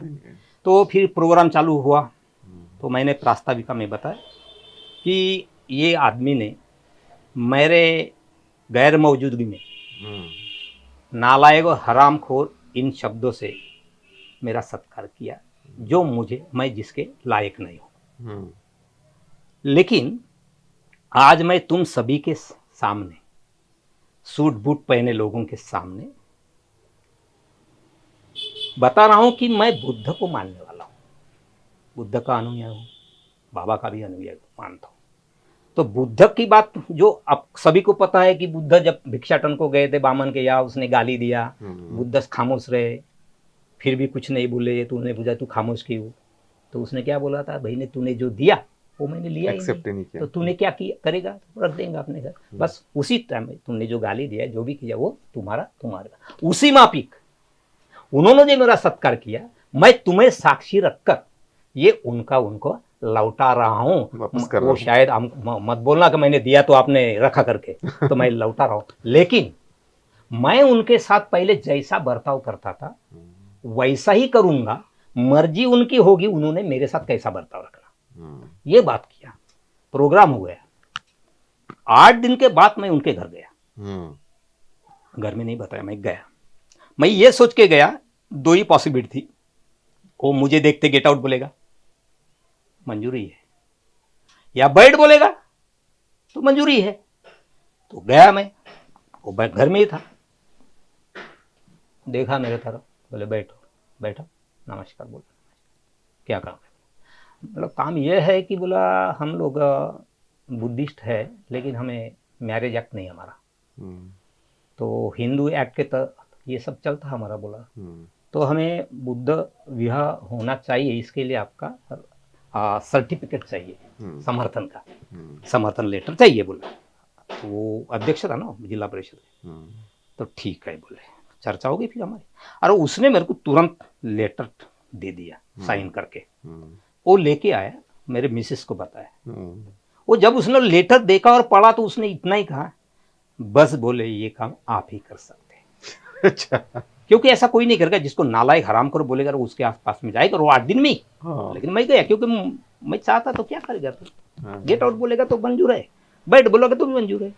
और इतना ही नहीं, फिर मैं 60 साल का हो गया तो मेरा सत्कार का प्रोग्राम हो गया। उस प्रोग्राम में उसको बुलाया गया, और यहां तक उसका ये भी होगा आर्टिकल मेरे पास। आर्टिकल, और वहां प्रोग्राम में बताया कि मैं उस समय गलती से बोल दिया हूं, मैं प्रभाव में था, लेकिन ये गलती हुई, उसने मान लिया, क्योंकि हमने गाली नहीं दिया। अच्छी तो ये बात है कि बुद्ध का अनुयायी कैसा हो, फिर तो अपन क्या करते, रिएक्शन अलग से दे देते। यस, एक आपने एग्जांपल सेट किया कि अगर आपको कोई इस तरह से गलत वचन का उद्धरण करे तो आपको बिल्कुल एक्सेप्ट नहीं करना है, उसको लौटा देना है शांति से, और किसी तरह से हिंसा भी नहीं करनी है, क्रूर भी नहीं रहना है। मैत्री भाव आपने जो है विकसित किया उनके बीच में। और वो एक वक्त ऐसा था कि जो व्यक्ति ने आपको स्टेज से भला बुरा कहा, वो व्यक्ति आज आपके बारे में अच्छा लिख रहा है, आपके प्रोग्राम में भी आ रहा है। तो आपने मैत्री से उनको जीता। बुद्ध ने जो मैत्री और करुणा बताई, वो उस मैत्री से आपने उनको जीता। वही तो बुद्ध के लक्षण, मानने वाले के लक्षण होने चाहिए ना हमारे लोगों के। क्योंकि वो इसीलिए बोलते हैं, मुझे ये भी समझ में कि उनको पता ही नहीं होता। सही बात है। तो हमारा काम तो फ्रेंडशिप भाव बढ़ाना है ना भाई। भ्रातृभाव बोलते तो कैसा होगा, उससे उसके जैसे हम बोले तो उनमें और हम में क्या फर्क करेगा, अंतर करेगा। तो बिल्कुल, प्यार से आओ, पेश आओ। तो आपने मैत्री भावना जगाई और उनके मन में क्रांति भी पैदा की। मैं अभी हमारा काफी समय से एक लंबा अंतराल से हम लोग बातचीत कर रहे हैं, काफी अच्छी बातें, मुझे लगता है कि आपकी जो बातें इस समय लोग सुन रहे होंगे तो काफी प्रभावित भी होंगे। आपने बुद्धिस्ट, जैसा कि आपने युवाओं में काम किया, ओबीसी युवाओं में इंटरकास्ट मैरिज युवाओं ने शुरू किए, अपने युवाओं के अंदर में इंस्पिरेशन दिया। आज वो बच्चे अलग अलग जगह पे अच्छे जॉब कर रहे हैं, कोई बिजनेस कर रहा है। संविधान सभा के माध्यम से आपने लोगों के बीच में संविधान की जागृति की, अपने हक अधिकारों के प्रति लोगों को जागरूक किया। आपने बुद्धिस्ट एक्ट के बारे में भी काम किया है कि आपको लगता है कि ये जो बुद्धिज्म है ये डिफरेंट है सारे इससे, तो एक बुद्धिस्ट एक्ट भी होना चाहिए, तो इसलिए आपने कुछ प्रयास भी किए। कहाँ तक वो प्रयास पहुंचे? अभी आपको भी थोड़ा याद होगा कि मैं एडवोकेट दिलीप काकड़े जी, उनको जिनको मैं 2006 को बुलाया था लाखांदूर, तब से मेरा परिचय हुआ है। तो उन्होंने हमको ये समझा, क्योंकि मैं वकील नहीं हूँ, उनको सब जानकारी है ये बात, तो उन्होंने हम सब बताया कि भाई हम बुद्धिस्ट हैं, मानते हैं, तो हमारे शादी ब्याह जो होते हैं वो बुद्धिस्ट प्रथा से हो जाते हैं, मगर जो कानून है हमारा हमारे लिए है नहीं। हम हिंदू एक्ट के तहत सब होता है कि जो शादी जो रजिस्टर करते हैं तो जो फॉर्म भरना पड़ता है, तो शायद नंबर 3 पे वो एक कॉलम है वहाँ कि आपकी शादी किस कानून के तहत हो गई, तो इस टाइप का वो है, तो वहाँ तो हिंदू कानून लिखना पड़ता है ना। तो हमारी शादी बौद्ध पद्धति से, रजिस्ट्रेशन हिंदू कायदे से, जैसे कि सिख का भी आपको पता होगा, सिख का आनंद कारज एक्ट करके है उनका, तो उनकी शादी उनके कानून से होती है, मगर रजिस्ट्रेशन नहीं होता था। तो शायद 2012 में केस आई सुप्रीम कोर्ट में, तो सुप्रीम कोर्ट में जब वो आदमी और औरत उसका जो झगड़ा चल रहा था, तो वो आदमी ने बोला था वो मेरा बच्चा ही नहीं है और औरत भी नहीं है, क्योंकि उसके पास में जो हम बोलते हैं ना फोटो है, ये है, पत्रिका, ये कोई पुरावा नहीं होता, उसकी सर्टिफिकेट पुरावा होता है। तो उनके पास, औरत के पास में वो पुरावा नहीं था, सर्टिफिकेट नहीं थी। तो सुप्रीम कोर्ट ने सेंटर को, सरकार को निर्देश दिया है कि भाई ये विवाह नोंदनी कंपलसरी करो। वो है, कानून है, लेकिन कंपलसरी नहीं था, तो कंपलसरी करने की बात कही। तो सिख लोगों ने बोला कि ठीक है, कंपलसरी तो ठीक है, लेकिन हमारी शादी हमारे धर्म के हिसाब से होती है, और रजिस्ट्रेशन हिंदू एक्ट से कैसे होगी फिर। तो उस समय मनमोहन सिंह साहब थे, तो उन्होंने उनके लिए कानून बना दिया, तो अभी उनकी शादी भी होती है, रजिस्ट्रेशन भी होता है, लेकिन हमारा नहीं होता। तो इसलिए हमने वो बताया, तो इसलिए हमने काम किया। तो महाराष्ट्र में वो एक्ट भी बना, यानी बिल आया, तो उस पर लोगों के राय मांगे गए, वो पब्लिश किया गया लोगों के राय जानने के लिए दीक्षा भूमि से, अपने CL थुल साहब वगैरह थे, तो उन्होंने वो एक्ट तो लोगों के लिए खुला कर दिया, और लोगों से कुछ सूचना मांगी, लेकिन पता नहीं किसने दिया, लेकिन हमने जरूर दिए सूचना। तो वो बाद में सरकार बदल गई, तो वो वहाँ पेंडिंग है। अच्छा, अभी जब लोगों को चाहिए तो करेंगे। किस लोग, किन किन लोगों का ये कहना है कि भी उसकी क्या जरूरी है, ये जो अपना कॉमन सिविल कोड चाहिए, ये बोलते, तो हम भी बोलते होना चाहिए वो, अगर होता है, अगर वो होता है समान कानून सबके लिए, तो पहले तो हम होंगे कि हम सरकार के स्वागत करने जाएंगे, लेकिन जब तक नहीं होता तब तक मैं ऐसे रहेंगे क्या। अच्छा, शादी हमारी धर्म से हमारी, और रजिस्ट्रेशन हिंदू हिसाब से, वो कैसा है, ये कोई नई बात समझ में आती। तो वो अगर होता है तो ठीक है, अगर सिविल कानून ये हो जाता अपना कॉमन कोड, तो वो भी ठीक है, हमें क्या प्रॉब्लम है, लेकिन जो होता नहीं है तो तब तक हम ऐसे ही रहेंगे, सभी का है ना, इसलिए आपका वो संघर्ष अभी भी जारी है। हाँ, बस वही है। अच्छा, तो आपके जीवन का जो आपने उद्देश्य रखा होगा, आपने जीवन में सोचा था शुरू में आपके यंग एज में कि मैं इस तरह से बदलाव लाऊंगा, तो आज जीवन के इस पड़ाव में पीछे जब मुड़ के देखते हैं तो क्या महसूस होता है आपको अपने आप के बारे में? एक्चुअली जो जीवन मेरा चालू हो गया, तो ये नहीं सोचा था कि मैं ऐसा ऐसा करूंगा, ये नहीं सोचा था मैंने कि मेरा कोई ऐसा लक्ष्य नहीं था। जिंदगी जीना वो तो हर किसी का मकसद होता, तो वो तो मेरा भी था, लेकिन ये ऐसी ऐसी बातें आएंगी, हो जाएगा, ऐसा नहीं हो, लेकिन वो समय के साथ साथ ये होता गया। कारो जैसे कांशीराम साहब बोलते थे, मैं अकेला मैं कारवा बढ़ता गया, तो उसी हिसाब से ये बातें घटित हो गई। तो इसके लिए बहुत सारे हमने काम किए, जैसे कि एग्जाम लेना, क्योंकि समाज को अगर फुले शाह अम्बेडकर बताना है, उनके जहन में डालना है, तो उसके लिए क्या कैसे कर सकते हैं, तो भी उन पर एग्जाम ले लो, बच्चों को पढ़ाने को लगाओ, उस पर चर्चा करो, क्योंकि सिर्फ पढ़ने से नहीं होता, वो चर्चा भी होनी चाहिए उस पर, हाँ। और उसको प्रैक्टिकल करने के लिए भी कुछ होना चाहिए। हम्म। तो सचमुच बच्चे करते हैं कि नहीं, वो भी हमने देखना चाहिए। बराबर। अगर नहीं कर रहे तो उनको पॉइंट आउट करना चाहिए, बेटा ये ऐसा करेगा तो और अच्छा हो जाएगा। तो हम प्रैक्टिकली भी करते हैं, जो घर में मीटिंग होते हैं, या हमारे देखो अगर हमारे बच्चे रहते यहाँ तो मुझे पानी लाने या मेरी मिसेस पानी नहीं ला के देती। अच्छा। और बच्चे खुद जाएंगे, क्योंकि हम प्रोग्राम में क्या करते, बड़े बड़े लोग बुलाते हैं, हाँ। हमारे आते भी लोग हैं, हाँ। और बहुत अच्छी बातें करते, तो हमको लगता है कितना अच्छा आदमी है। हम्म। मगर उनके घर में कभी आप कोई काम गिरे तो हाँ। चाहो, उस समय आपके साथ कैसे बर्ताव। हाँ, सही बात मुझे है। एक बहुत बुरा अनुभव है हमारे आदमी का, बहुत बड़ा आदमी था जो यहाँ हमारा वक्ता था। तो उनके घर में जब गया तो उनके घर में सवेरे जो नाश्ता बनाया होगा आलू पोहा, वो मैं उनके घर में 2-3 बजे गया था, वो ऐसा ही ला के दिया हमको खाने को। वो खा के भी नहीं जाता होता था, अभी भेज वापिस भी नहीं कर सकते और खा भी नहीं सकते थे, तो कैसे थे भी। हमको ये लगा कि यही है क्या इंसानियत। इंसानियत बहुत महत्वपूर्ण होती है। तो सिर्फ बताने के लिए, या कोई ऐसे आते खाने में, प्रोग्राम हो गया, खाने में क्या है, हाँ, वो भी होता ये है। पूछते कुछ है कि आड़ी खड़ी। तो भाई तुम समाज को क्या सिखा रहे। हाँ। जो हम बोलते हैं ना समाज ऐसा हुआ वैसा हो, तो ये समाज बिल्कुल दोषी नहीं है, सही बात ये है। नेता लोग दोषी है जो हमारे सामने आदर्श नहीं रखते। सही तो बात आदर्श है। रखो। हमारे घर में बच्चे जब भी है, जैसा भी मैं हूँ, वो खुला है, अपने हाथ से लेंगे, अपने हाथ से करेंगे। हमारे घर में जैसा मैं दिखूं वैसा यही भी दिखना चाहिए। उनको अनुभव आना चाहिए कि मैं कैसा उधर दिखता हूं तो या घर में हो कि या नहीं। तो तब बच्चों पर उसका परिणाम होता है। बिल्कुल। आपके संघर्ष में जीवन में आपने संस्कार बच्चों को दिए।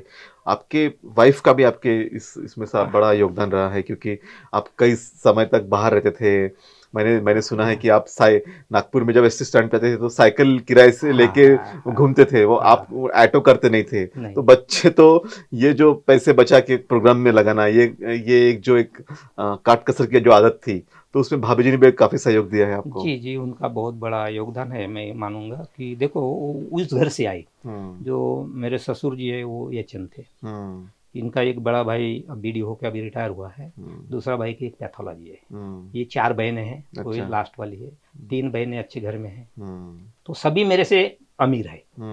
मैं उन्हीं में एक गरीब आदमी तब भी था, आज भी हूँ। लेकिन जब ये मेरे घर में आई तो अपने माँ बाप के घर उसने कभी भी जो गोबर से कभी मट्टी लिपी नहीं होंगी, कुछ नहीं किया। मगर मेरे यहाँ ये तो सब गोबर से पोतना पड़ता था, वो यहाँ किए उन्होंने। वो सब काम करना पड़ा। और मेरा ये काम तो कभी कभी उसको तो तकलीफ होती होंगी, कभी हो जाता था तू में, लेकिन मैं मानने वाला तो नहीं था। क्योंकि मैंने बाबा साहब जब बता रहा हूँ, फूले जब बता रहा हूँ, तो क्या ये त्याग तो करना है, यही अपने आप ही होगा क्या। उनकी बात नहीं तो मुझे वो बात करना बंद करना पड़ेगा। मैं कभी नहीं कहूँगा, और मैं बताने बगैर रह नहीं सकता। तो वो जब करना है तो मुझे घर में भी कुछ करना, थोड़े उसकी भी सुनना पड़ेगा। वो चाहे कुछ भी कहे, लेकिन मुझे मेरा काम करना है। तो इसका असर ये हुआ, फिर उसको समझ में आया कि जो बड़े लोग आते हैं तो मैं सबका खाना घर में ही रखता हूँ। अच्छा। नहीं तो उसकी भी सोच है मेरी। तकलीफ भाई औरत को होती है, ये बिल्कुल सही है। तो हमारे रमा बहन ने क्या किया, फिर उसने भी तो तकलीफ ही उठाई ना फिर। तो ये फायदा ये होता है साहब, जो लोग आते हैं, जैसे आप लोग आए तो घर में जो बातें होती है, तो आप हमारे घर में आए तो हमारी तो बुराई नहीं करेंगे, आप हमारे बारे में अच्छी अपनापन भी आता है। अपनापन भी आता है। तो वो मेरी औरत सुनती थी, जो हमारी बातें होती थी वो घर में, तो उनको वो समझ में आया धीरे धीरे कि नहीं भाई ये कर रहे तो बहुत अच्छी बात कर रहे हैं। फिर उसका सक्रिय योगदान। मैं तो ऐसी बात आती थी साहब, वो मैं काम को जाता था बाहर, और रात को आने का, बाहर ही सोने का, और पहटिया का निकल, इनको पता भी नहीं, मैं आया ही नहीं। ऐसी भी बहुत बार हुआ है। लेकिन वो समझ गई कि ये कोई रुकने वाला नहीं है, और ये करता तो सही भी है। क्योंकि लोग आते थे, सत्यपाल महाराज जी जब आए थे तो वो जो बोले ना, उतने प्रभावित हो गए मेरे घर के, मेरा साला वगैरह आया था तो बहुत प्रभावित हुआ था उससे। तो उनको तब लगा कि मेरा दामाद जो कर रहा वो सही कर रहा। तो अभी मुझे कोई नहीं बोलती, यहाँ तक कि उनके घर में अगर प्रोग्राम है और मैं नहीं गया तो कोई मेरे के बारे में नाराज नहीं होगा। ये यही कहेंगे दामाद जी कहीं तो भी गए हैं। कोई नहीं, अभी कोई नहीं बोलेगा मुझे कहाँ गए, इतना पूछेंगे। क्यों नहीं आए ये नहीं बोलेंगे, कहाँ गए। तो ये सबको पता चला कि ये बहुत अच्छी बात है, उनका योगदान है, इसलिए मैं कर रहा हूँ। यस। मैं ज्योति अनिल कानेकर, अनिल कानेकर की मिसेस।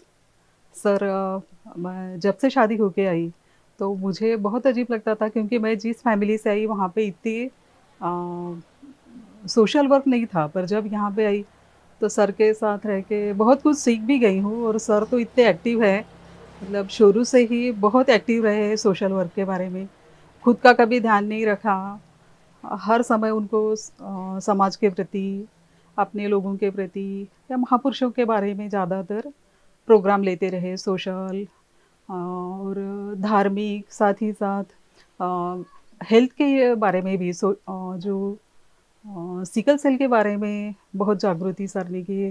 जो नागपुर के संपत रामटे के साहब थे, उनके साथ उन्होंने बहुत से प्रोग्राम भी अरेंज किए। और सर जैसे वैसे दिखने में तो बहुत सिंपल है, लेकिन बहुत पढ़ाई की है, हमेशा ज्ञान की बातें करते हैं, मुझे भी बताते हैं। और हमारा एक संघ है बच्चों का, बहुजन विद्यार्थी संघ। उन बच्चों के बारे में हमेशा सोचते रहते हैं, उनके भले के बारे में। और हमेशा एक्टिव रहते हैं। इनकी उम्र अभी 67 साल है, लेकिन इतने एक्टिव है कि लगता ही नहीं उम्र का उनके ऊपर कोई भी असर नहीं हो रहा है। बाकी हर समय एक्टिव रहते हैं किसी भी काम के लिए। वैसे तो बहुत शांत है, पर अगर कुछ गलत हुआ या गलत किसी ने बोला या सोचा उनके बारे में, उस समय थोड़ा चिढ़ जाते हैं।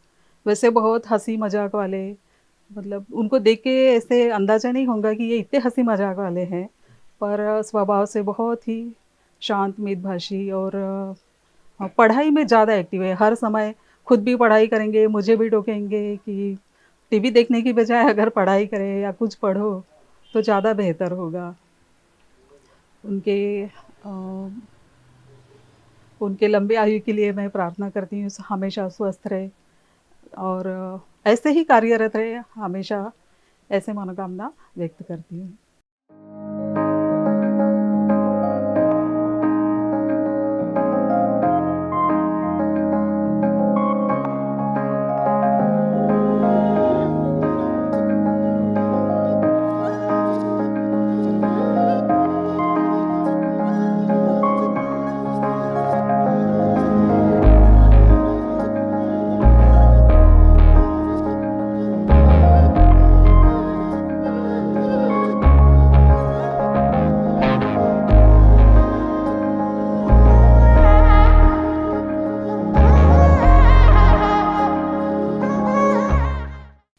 अब मैं एक अंतिम सवाल आपसे करूंगा कि ये जो सामाजिक आंदोलन का जो कारवां है, हर व्यक्ति जो अपने तरीके से होता है वो करता है।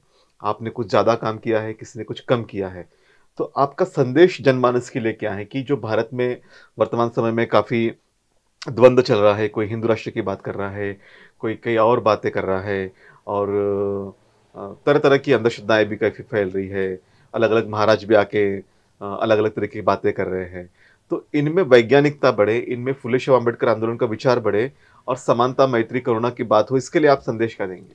मेरा इतना ही कहना है साहब, उनका तो काम है विरोधी बोलना और करना, हमारा काम क्या है? यस। क्या हम उनके जैसे बात करें? जब हमारे पास में फुले शाह अम्बेडकर है, बुद्ध है और साथ में संविधान भी है, तो हमने संविधान की तो बात करना चाहिए, बुद्ध की बात करना चाहिए, महापुरुष की बात करना चाहिए। तो इसके पहले मैंने खुद अपने आप को उस हिसाब से बनाना चाहिए और मैंने खुद बनने के बाद दूसरों को भी उस रास्ते पर चलने के लिए साथ लेना चाहिए। अगर मैं बातें करता हूं लेकिन मेरा बिहेवियर वैसा अगर नहीं है, अगर मान लो जिनको साथ चलो बोलता हूं वो मुझे अगर देख उसके समझ में आएगा ये तो साला हमारे साथ सिर्फ बताता है, घर में जाओ तो कुछ और, ये मैं बाहर में बुद्ध दिखाता हूँ छप्पर में और घर में अगर मगर शिरडी है तो क्या वो लोग मुझे मानेंगे? तो बोले तैसा चाले ऐसा आदमी, तथागत जो बोलते हैं उसी हिसाब से पहले होना है खुद। तो जैसे मैं पहले ही भी बोला कि जो बुद्धिस्ट होता है उसके घर में झगड़े फसाद नहीं हो सकते और जिसके घर में ये झगड़े फसाद होते हैं वो बुद्धिस्ट नहीं होते। तो क्योंकि हम जैसे है वैसे रहे, भले लोग टिक्का टिप्पणी करे वो उनका काम है ना, तुम अपने अच्छे कर्मों से बदल दो। मेरा तो ये कहना है साहब कि मैं मेरे दुश्मन को भी मेरे विरोधियों की भी। मैं मजबूरी कर दूंगा मेरे कर्मों से, मेरे वाणी से, कि वो मुझे अच्छा कहे। सही बात वो मजबूर हो जाए मुझे अच्छा कहने के लिए, वो मैंने प्रूव किया। है। यस। तो भाई ऐसे करो, उस पर टीका टिप्पणी क्यों कर रहे हैं? तुम अपना काम करो, यस। मुझे क्या करना है? वो मुझे तो रोक नहीं सकता ना, नहीं। भले कोशिश कर सकता है लेकिन वो कामयाब नहीं होगा। अगर मेरा काम सही है तो, मेरा मकसद सही है तो, हमारे महापुरुषों ने सिद्ध कर दिया। तो अब उसके राह पर चलना है हमको, ज्यादा करना भी नहीं है कुछ। हाँ। जितना भी समझ में है, जो ज्यादा किताबें भी पढ़ने की जरूरत नहीं, जो बाबा साहब लिखने की जरूरत नहीं, मैं समझता हूँ जो बाबा साहब ने लिखा है ना, उतना तो पहले देखो, पहले देखो, उस पढ़ो। पर ही अमल करो ना, फिर काम आसान हो जाएगा। बिल्कुल। अरे घर से भी चालू हो जाते हैं ना साहब ये बात। यस, घर से भी अगर शुरू। मान लो मैं तंबाकू खाता हूँ हाँ। और किसी को बोलूंगा कि तंबाकू मत खा, तो ये नहीं होगा, नहीं होगा, ऐसा। सही ये बात। बात तो लगती है छोटी, हाँ, बट बहुत। लेकिन एक काम की बात है। यस। स्त्री पुरुष समानता की बात करते हैं तो हमारे औरत को लगे ना, घर के लोगों को लगे कि ये सचमुच में समानता लाता है। थोड़ा सा अगर औरत के साथ में काम कर दिए तो क्या तुम छोटे तो नहीं बन नहीं, जाते? कभी नहीं। मदद करो ना, एक मदद की बात करो ना, छोटे बड़े की थोड़ी होती है। हाँ। मदद, एक दूसरे को मदद करना है। आपको मदद कर रहा हो तो घर में भी किया तो छोटा थोड़ी आदमी हो। नहीं। तो ये अगर सोच आती है तो बहुत अच्छी बात है। बिल्कुल। अच्छा, इतनी बात बताने के बावजूद भी क्या थोड़ा तो थोड़ी सी घर में भी होती है। तो बात जब बुद्धिस्ट होते हैं लोग तो क्या करेंगे, वो बैठेंगे और उसको हल करेंगे। हल करेंगे, चर्चा से सॉल्व अगर करेंगे। तुम बुद्धिस्ट नहीं हो तो फिर झगड़े करेंगे। हम्म। तो ये बात अच्छी नहीं होती बुद्धिस्ट आदमी के लिए। इसमें मुझे कहना है कि भाई बुद्धिस्ट आदमी का झगड़ा नहीं होता, मतलब ये है कि तुम्हारे धिंगाने नहीं हो जाएंगे। बिल्कुल बिल्कुल। वो घर में बैठ जाएंगे ना, तुम हाँ। सलाह कर लेंगे कैसा करने का, भाई ये तो सवाल है। हाँ। इसको कैसे हम समझाएंगे। सही बात तो है। ये एक बुद्धिस्ट होने की एक बात है, नहीं तो बाकी तो कुछ नहीं है। तो यही संदेश है, हम चलो बुद्ध की ओर। चलो बुद्ध की ओर, यही संदेश है कि चलो बुद्ध की ओर। तो आपने आज प्राध्यापक अनिल कानेकर सर के व्यक्तित्व के बारे में जाना कि कैसे नीतिमत्ता पहले उन्होंने अपने आप में विकसित की, नीतिमान मार्ग पे चले, कोई शौक नहीं, किसी तरह का कोई व्यसन नहीं, और हमेशा फुले शाह अम्बेडकर की बात ही उन्होंने समूचे लोगों को बताई। इसी रास्ते पे बाकी लोग भी चले, उनके जीवन में बदलाव लाया। और भले ही वो कहते हैं कि मैंने कुछ नहीं किया, ये सिर्फ उस मार्ग ने बताया, उन्होंने जो मार्ग बताया उस मार्ग से कारण ही हुआ। लेकिन एक व्यक्ति होता है जो आदर्श होता है, जिसका आदर्श लेके ही लोग आगे चलते हैं। तो ये आदर्श जो है आज हमारे सामने है कि इन्होंने अपने जीवन में कई ओबीसी बच्चों को ट्रांसफॉर्म किया, चाहे इंटरकास्ट मैरिज की बात हो। सर ने बुद्ध के रास्ते पर चलते हुए जैसा कि बताया कि एक व्यक्ति ने उन्हें आके भला बुरा कहा, लेकिन उनके घर में गए और उनको अपने मैत्री भावन से जीत लिया। तो ऐसे लोग काफ़ी विरल होते हैं और आज सर हमारे बीच में हैं। और उनके व्यक्तित्व से मुझे लगता है कि जो लोग इस इंटरव्यू को देखेंगे उनके व्यक्तित्व से प्रभावित होकर अपने आप में भी उनके जैसे जो गुण है, जो आचरण है, जो विचार है, अपने आप में विकसित करेंगे। और एक अच्छी दुनिया जो समानता पे हो, मैत्री पे हो, विश्वास पे, बंधुभाव पे हो, उस दुनिया को बनाने के लिए अपना भी योगदान देंगे। सर, आप हमारे बीच में हमसे बातें की, उसका आपका बहुत बहुत शुक्रिया। धन्यवाद। धन्यवाद।